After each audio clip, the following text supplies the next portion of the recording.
Hi guys! Welcome na naman sa ating vlog. So for today's video, meron tayong ayusin na isang Redmi 9T. So ang problema po nito ay wala pong signal. Totally walang signal talaga o network. So binabasa naman yung SIM card. Okay naman yung pinaka niya ng SIM card, gumagana. Pero wala lang signal. So ating buksan itong cellphone at tignan natin. Meron tayong ayusin na parts dun sa pinaka mismong board nitong Redmi. Ayan, at minadali ko buksan. Pinas forward natin para mabilis yung ating video.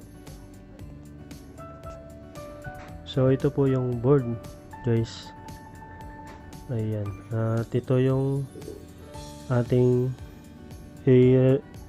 iinitan o re-reheat ng ating hot air para ma-refresh yung contact dun sa pinaka IC antenna, pinaka network IC dito po. Ayan, at lalagyan natin ng flux para matanggal po yung cover ng pinaka IC nya.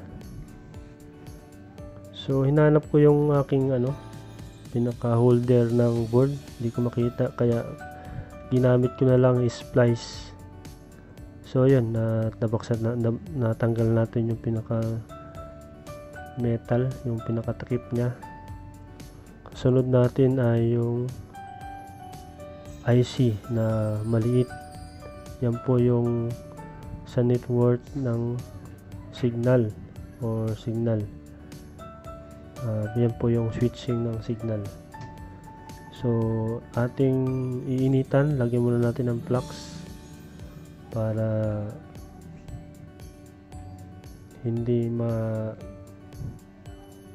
para mabilis maano yung tingga, matunaw o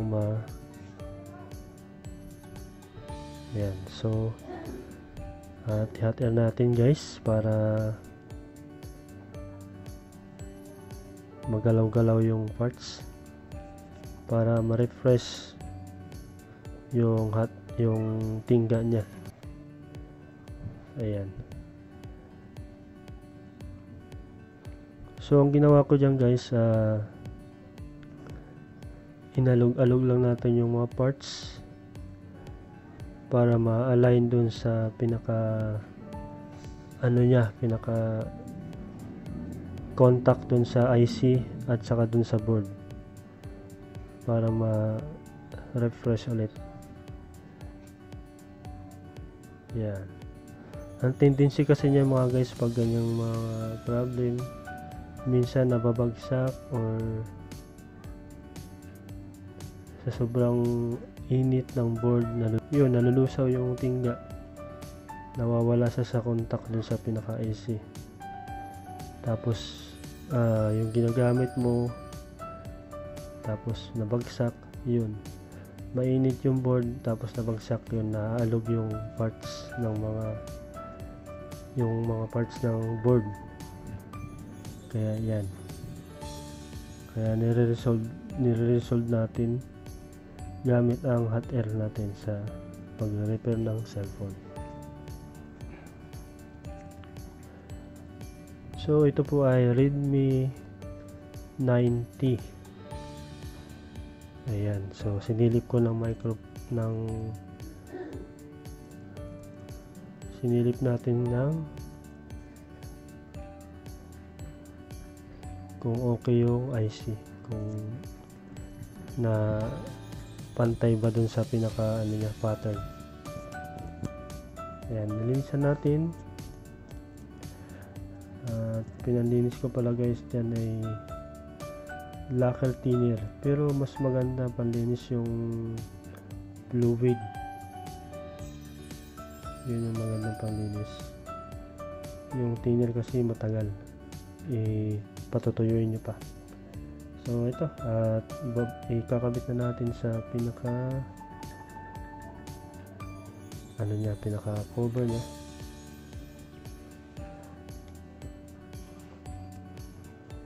Para matesting natin kung okay nga ba ang ginawa natin sa kanya.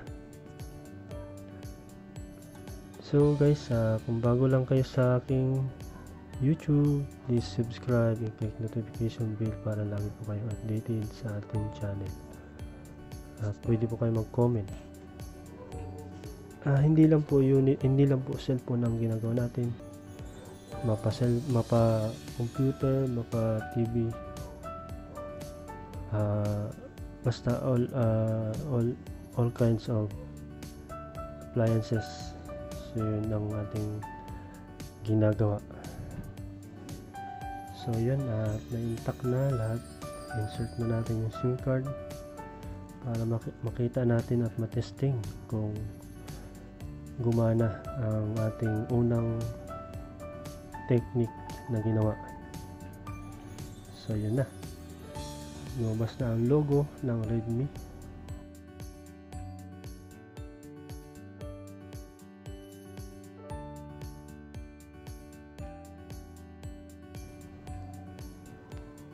So ayun, matagal lang. Ayan na. So ganoon lang guys, bago kayo mag-repair ng mga gantong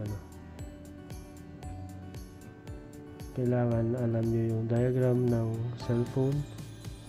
Kukunin nyo yung diagram at sundan nyo yung pinaka connection nun. Ayan, may signal na guys, pansin nyo, ayan. Alright, may signal na. Lumabas na yung data, 4G. Ayan, naka 4G.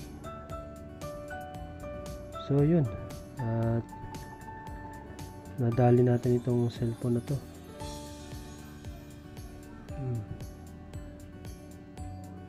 Ayan. Stable na yung signal guys, full bar. Ayan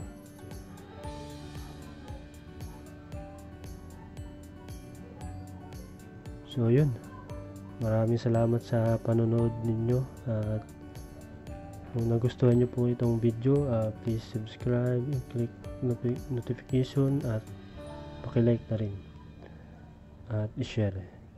So ganyan lang guys, salamat.